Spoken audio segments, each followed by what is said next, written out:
Coming up, the downfall of warmer weather in January, potholes. We show you the city's efforts to make quick repairs.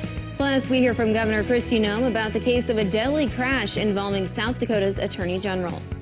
Good morning, this is KELOLAND on the go with all you need to know in news and weather as you start your day. 3 people were arrested and 2 remain behind bars this morning on drug and firearm charges. Sioux Falls police say during a traffic stop they found marijuana, meth, and a handgun in the vehicle. Authorities say the serial number had been scratched off from the handgun. All 3 people face several charges related to the drugs and weapon. Police have identified 3 suspects connected to a robbery last week. Police say early Saturday, 3 women called some friends when their car wouldn't start. The friends helped get the car going, then followed the women to an apartment complex. The 3 guys that initially helped the women then pulled out a gun, stole a backpack or a bag from one, and then tried to steal their car.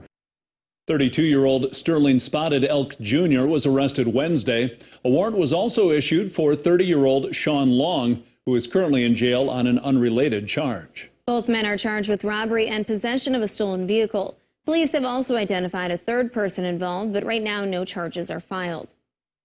Due to high winds, warmer temperatures, and not a lot of snow, the Black Hills are at a high level of fire danger. Local fire departments in the area say it's important to remember that fire season is year-round. And people should take precautions to prevent any wildfires. With the high winds we've been having, in upwards of 70, 80 mile an hour winds out here on the plains, it's drying this fuel out. And the lack of moisture. Normally we have snow on the ground at this time, and there just hasn't been any of that this year.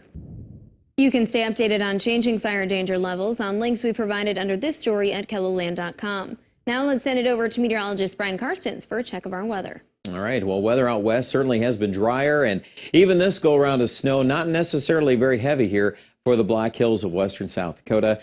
Our main headlines are actually East River on this one. As we head into your Saturday, we do have a winter weather advisory that will go into effect tomorrow for those counties shaded in blue, including about the Pierre area all the way to Marshall, Minnesota, down to Sioux Falls and up to Watertown. Parts of southwest Minnesota east of us, too, in a winter storm watch. We'll continue to see the effectiveness of this snowfall tomorrow, but we're going to get to the numbers coming up here in just a little bit. In the meantime, today, some light snow in southwest South Dakota, 34 in Pine Ridge. We are projecting 26 in Sioux Falls, partly cloudy, and temperatures also into the low to mid-20s for Watertown.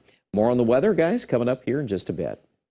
Thanks, Brian. Our up and down temperatures have been tough on city streets. Sioux Falls Public Works Director Dustin Hansen says January has been a tough month for potholes. The city is now using an app for people to report potholes. Crews get a notification of the address almost instantly. We're tackling it with probably 3 to 4 crews on a regular basis. Right now we have 3 crews working a day in a 24-hour period.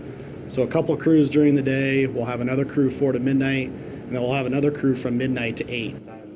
This dashboard keeps track of the potholes that have been repaired and the ones yet to be completed. Last year, the city spent $700,000 to repair over 5,000 potholes. If you'd like more information on the city's app and phone number to report a pothole, we've attached a link to that information under this story at KELOLAND.com. A team of prosecutors had hoped to have a decision on whether South Dakota Attorney General Jason Ravnsborg will face charges by Christmas, but almost a month later, still nothing. Ravnsborg says he hit something on Highway 14 near Highmore the night of September 12th. At first, he said he thought it was an animal. The next day, the body of 55-year-old Joe Beaver was discovered in the ditch. Thursday in Pierre, Governor Kristi Noem voiced her displeasure with the situation. I continue to call it a grave disservice to the victim's family. I'm disappointed that we haven't seen some action taken by the state's attorneys involved, and hope that certainly soon that they will. We make inquiries on a regular basis and have gotten no answers. Last month, Ravnsborg told us he hadn't considered taking a leave of absence and instead is continuing to do his job as Attorney General. Lawmakers in Pierre say implementing rules and regulations around marijuana in South Dakota is incredibly complex. They're looking at how other states have handled the situation. Lawmakers in both chambers say they want to make sure the rules they approve don't lead to the creation of a black market. South Dakota is the first state that's ever had to deal with both of these, both the medical and the recreational, in the same year. And so it just compounds the complexity of how we handle this thing. As for the medical marijuana side, obviously that was passed by a strong majority of the South Dakota voters, and something that we have to implement and make sure it's done correctly. Lawmakers also want to make sure the state makes enough money to pay for implementing and enforcing rules.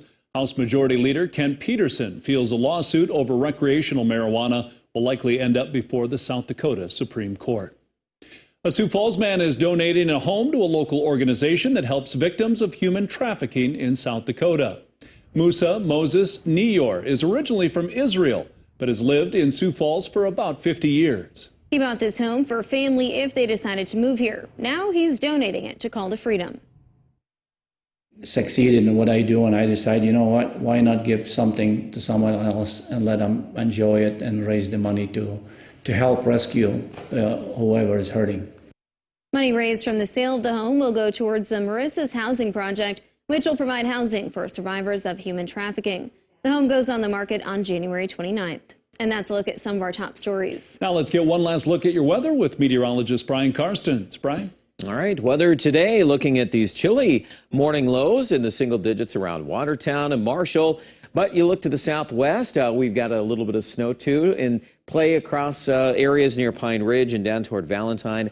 That weather maker, though, will continue to slip southward here today. So just grazing our southern counties with that.